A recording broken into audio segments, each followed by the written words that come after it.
Hi everybody. Got me a combination of good and bad here. Anyway, this is cool.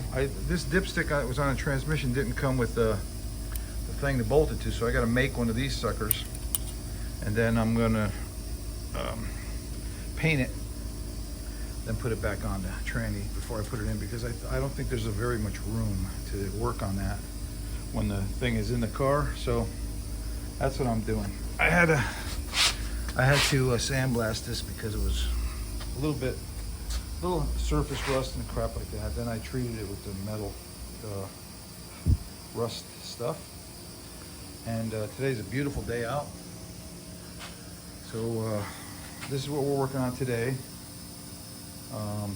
We got a bunch of mosquitoes. I'm not sure where they're coming from. I checked all my watering stuff.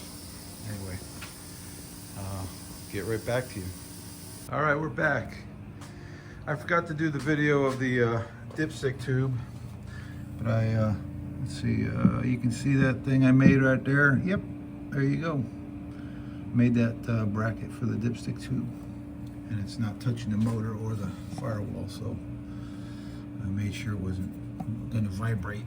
All right, so that's that, and I just have to redo the transmission mount hole because when I moved the engine forward a little ½ an inch, I have to re-drill the hole for the transmission mount that goes on the left and the right. Anyway, she's in. Motor mounts are in. Everything's sitting nice.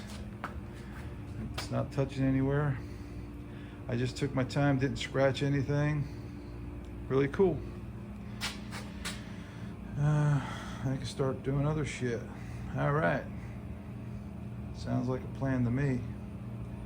I hope everyone's having a good night, and we will see you on the next one.